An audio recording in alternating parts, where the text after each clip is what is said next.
Welcome to the Test Kurishi production.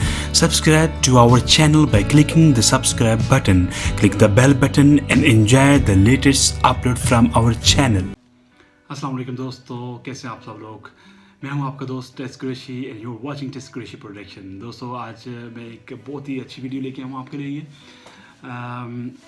इस video में आपको बताऊंगा कि जो मेरे भाई यूरोप आना चाहते हैं, जिस तरह यूनान हो गया या स्पेन, इटली या किसी भी मुल्क में शेंजन वीज़ा लेना चाहते हैं, तो सबसे पहले उन्होंने क्या करना है ताकि उनका वीज़ा आसानी से लग जाए।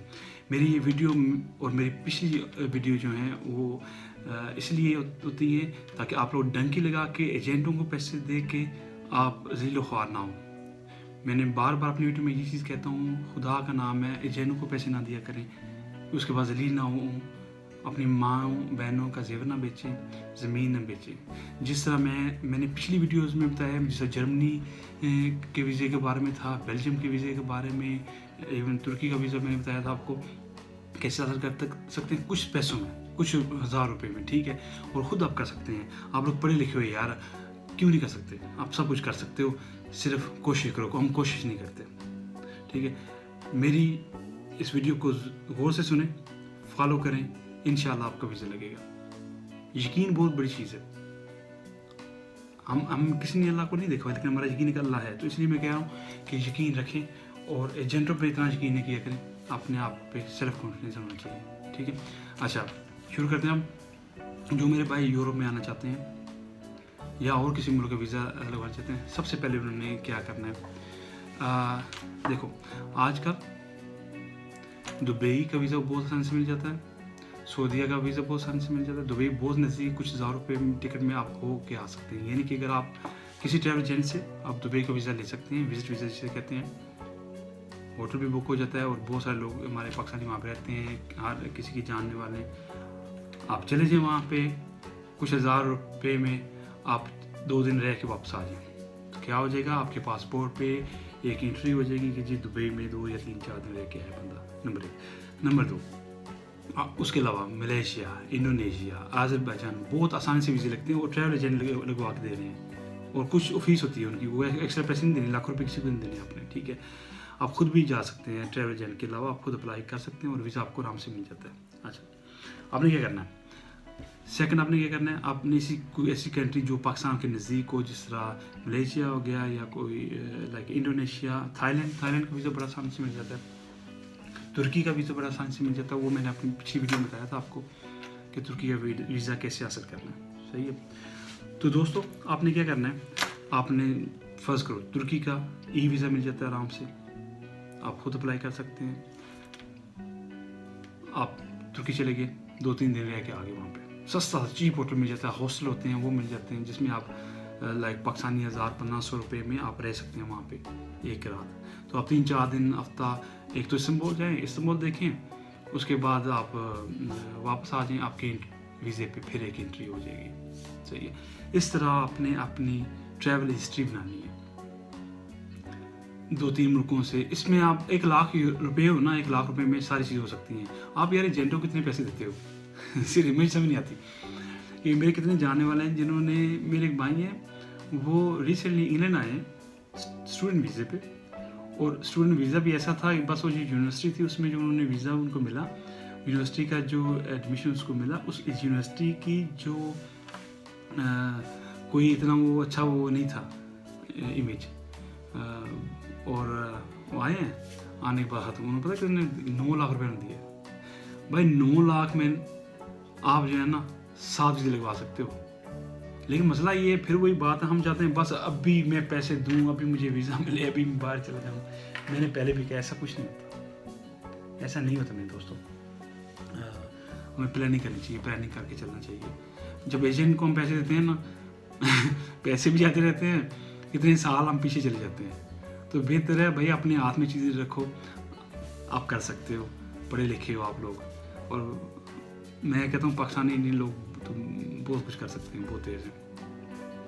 खैर, तो दोस्तों, आपने इस तरह 2-3 कंट्री के चक्कर लगाने हैं, ठीक होगी बात। जब आपके 2-3 चक्कर आ जाएंगे, उसके बाद आपने वीज़ा अप्लाई करना है। किस मुल्क का? जर्मनी का, यूनान का,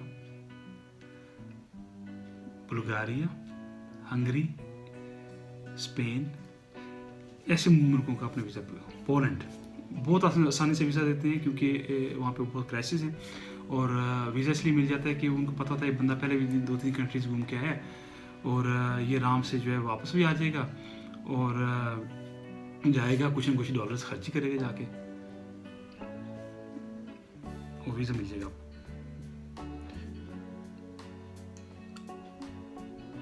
मैं पहले पिछली वीडियो में बताया था, मैं इसमें दोबारा थोड़ा बताता हूँ कि आपने करना क्या। सबसे पहले जब आपने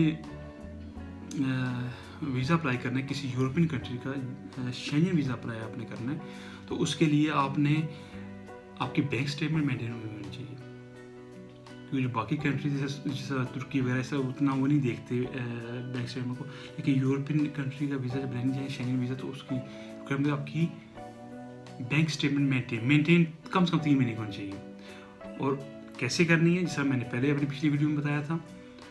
और एक और बात, अक्सर मेरे भाई बैंकों से या किसी बैंक जानने वाले से बनवाते हैं बैंक स्टेटमेंट, जैसा जी 20,000 की 20 लाख की स्टेटमेंट। ऐसा नहीं करना। वो वीज़ा नहीं देता कि आपके अकाउंट में 20 या 30-40 लाख है। कितने लोगों में जानता, करोड़ रुपये वीज़ा नहीं लगता। ऐसा नहीं करना। वो ये देखते हैं बेसिक वाले कि आपकी 1 महीने की ट्रांजैक्शन कितनी हुई है, कितना पैसा है, कितना गया है, वो ये चीज़ देखते हैं। क्योंकि पैसे तो किसी से लेके आप अकाउंट में रख सकते हैं, उनको दिखा सकते हैं, लेकिन वो बहुत तेज़ हैं। वो ये देखते हैं कि आपके अकाउंट में इतने, फर्ज करो आपने रोज़ाना जाते हो, लाख निकालते हो, 2 लाख जमा कराते हो, 2 लाख निकालते हो, लाख जमा कराते हो, तो एंड ऑफ द मंथ कितने हो गए? तो करोड़ तक चली जाती है आपके बैंक स्टेटमेंट की ट्रांजैक्शन। वही चीज़ देखते हैं। वो कहते हैं यार इसके बंदे पास करोड़ रुपया आ जा रहा है महीने का, यानी जो लाख यूरो बनता है, तो इस बंदे ने क्या करना है वहाँ पे यूरोप में रह के? ये तो नहीं रहेगा, तो वापस चला जाएगा। तो ये चीज़ वो देखते हैं। आपने इस तरह बैंक स्टेटमेंट करनी है। जो लोग मेरे पास जाना चाहते हैं वो आज ये चीज़ कर लें, बैंक स्टेटमेंट मेंटेन करना शुरू कर दें। किसी भी फर्जी कंपनी या दुकान के नाम पे एक बैंक अकाउंट खुलवाएं, उसमें 1-2 लाख जमा करा दें। ज़्यादा पैसे जमा कराने की जरूरत नहीं, मैं बार बार कह रहा हूँ आपको। 1-2 लाख जमा करा दें। उसके बाद आप डेली जाएं बैंक, 50,000 निकलवाएं, लाख जमा करा दें। नेक्स्ट डे जाएं, 60,000 निकलवाएं, ठीक है। जो कल वाला था वो वापस लेके जाएं, वो 7 जमा करा। जो रकम निकालनी वही नहीं जमा करानी, ताकि उसमें शक पड़ सकता है। डिफरेंट होना चाहिए, रोज़ाना डिफरेंट अमाउंट उसमें जानी चाहिए बैंक अकाउंट में।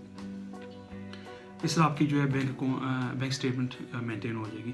3 महीने की मुश्किल बात नहीं है, 3 महीने आराम से गुजर जाते हैं, हो जाता है। मैंने ये चीज़ें की हुई हैं मेरे भाई, मैंने ये चीज़ें की हुई हैं, इसलिए मैं आप लोगों को बता रहा हूँ।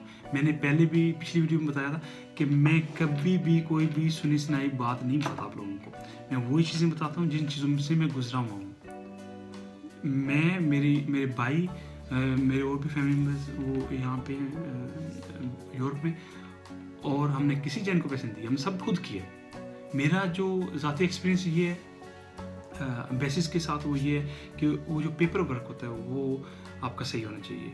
जिस तरह वो पेपर वर्क उन्होंने, जिस तरह पेपर्स मांगते हैं, उनकी रिक्वायरमेंट से अगर आप रिक्वायरमेंट को मीट करते हो तो आपका 100% वीज़ा लगता है। समटाइम्स रह जाता है, उसकी वजह होती है। बाज़ का फर्ज करो, मैं आपको एक एग्जाम्पल देता हूँ। मेरा एग्जाम रिजेक्ट हो गया, सॉरी। तो रिजेक्ट क्यों हुआ था? क्योंकि उनके जो जब वीज़ा अप्लाई करते हैं, जो उनकी रिक्वायरमेंट्स होती हैं, उसमें एक रिक्वायरमेंट होती है कि आपकी होटल स्टे कहाँ करेंगे, और दूसरा होता है आपकी टिकट रिजर्वेशन। वो नहीं लगाई उन्होंने। तो दोस्तों इसके लिए कोई इतने पैसे नहीं लगते। टिकट रिजर्वेशन होती है फ्री में होती है, ट्रैवल एजेंट फ्री में करके देते हैं। जो रिजर्वेशन होती है फ्री में होती है, फ्री ऑफ कॉस्ट। और टिकट नहीं होता, अपने खरीदना नहीं होता, बाद में कैंसिल हो सकती है, ठीक है ना। तो वो उन्होंने नहीं लगाई, इसलिए रिजेक्ट हो गया उनका। तो मुझे उन्होंने पूछा भाई रिजेक्ट हो गया, उन्होंने कोई रीज़न भी नहीं दिया। तो मैंने कहा आप दोबारा अप्लाई करो। अक्सर लोग ये कहते हैं जी कि वो जब एक दफ़ा वीज़ा रिजेक्ट हो जाए तो रिजेक्शन हो जाती है, दोबारा वीज़ा लगता है। यकीन करें, उनका जर्मनी का वीज़ा उन्होंने महीने बाद अप्लाई किया था, उनका जर्मनी का वीज़ा लग गया था। क्यों? उन्होंने फिर सारे डॉक्यूमेंट्स साथ लगा दिए थे, ठीक।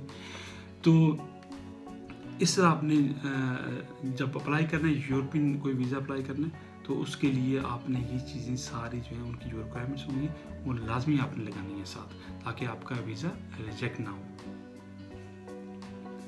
अच्छा, अगर आपको इसके अलावा अगर आपको कुछ ही समझ नहीं आ रही, जिस तरह अक्सर लोग मुझसे पूछते हैं विजिटिंग कार्ड क्या होते हैं।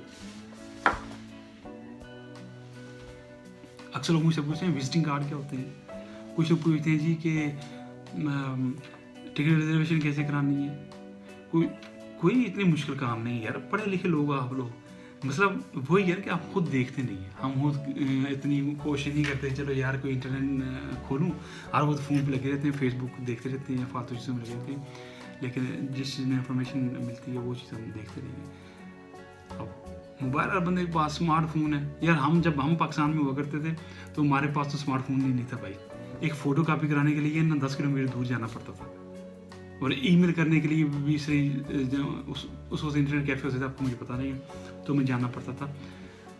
अब तो हर बंदे के पास स्मार्टफोन है, एक गरीब से गरीब बंदे के पास भी स्मार्टफोन है। तो अब तो मेरा नहीं ख्याल कि आपको मुश्किल हो। आप बैठे बैठे आप करो जनाब, मोबाइल पे गूगल खोलो, ओके टाइप करो जी, फ़र्ज़ करो कि जर्मन एम्बेसी, ठीक है, इस्लामाबाद, वो आ गई। आप खोलो, उसमें आप देखो जी वीज़ा रिक्वायरमेंट्स, ठीक है। अच्छा, रिक्वायरमेंट्स आ गई, वो जितनी रिक्वायरमेंट्स हैं, ठीक है, आप उसका स्नैपशॉट बना लो, ठीक है। स्नैपशॉट बनाने के बाद आप वो जो जितनी रिक्वायरमेंट्स है उसके पेपर पूरे करो। कोई भी पेपर मुश्किल नहीं है। बैंक स्टेटमेंट जो है वो ज़रा, क्योंकि आपको मेंटेन करनी है, 3-4 महीने उसको लिए चाहिए आपको, लेकिन आप खुद करोगे, वो आपकी ओरिजिनल होगी, किसी को पैसे नहीं देना। मैं बार बार ये कह रहा हूँ, पैसे नहीं देना। और एक और चीज़ मैं आप बतानी है कि अगर मेरी किसी वीडियो के नीचे अगर आपको बंदा कहता है जी ओ आपने हमने कमेंट की है तो हम आपको वीज़ा लगवा देते हैं जी, ये मेरा भाई, मैं ना पैसे लेता हूँ ना ही मुझे पैसों की ज़रूरत है, अल्लाह का शुक्र है। सिर्फ आप लोगों को एडवाइस करता हूँ वीडियो के ज़रिए, सही है। किसी बंदे को, जो बंदा आपसे पैसे मांगे मेरे नाम पे या नीचे कमेंट्स के ज़रिए आपको अपना कोई नंबर दे, नहीं करना। मैं कोशिश करता हूँ, मैं उनको ब्लॉक कर देता हूँ, लेकिन फिर भी मैं एहतियातन बता रहा हूँ। एडवाइस चाहिए, फ्री में एडवाइस दूंगा। जब भी चाहिए मुझे मैसेज करो, मैं कमेंट पढ़ता हूँ, मैं रिप्लाई ज़रूर देता हूँ। ज़रूर आपने मुझे कमेंट करने, मैं आपको रिप्लाई ज़रूर करूँगा, लेकिन आपने अपने दिल से वादा करें, आपने किसी को पैसे नहीं देने, वीज़े के लिए पैसे नहीं देने। अगर आप खुद कोशिश करो, आपको वीज़ा लग जाएगा ना, तो उसमें 10,000 15,000 वीज़ा किसी गरीब को दे देना यार आते हुए, ताकि आपके लिए दुआएं करेगा। इतने लाखों रुपए दे के हम बाय रोड जनाब धक्के खाते हैं जनाब, कभी यूनान जा रहे हैं, कभी पहुँचता कोई नहीं है। जितने पैसे दिए जाते हैं, बंदा आराम से घर बैठे ना बाई एयर बंदा आ सकता है।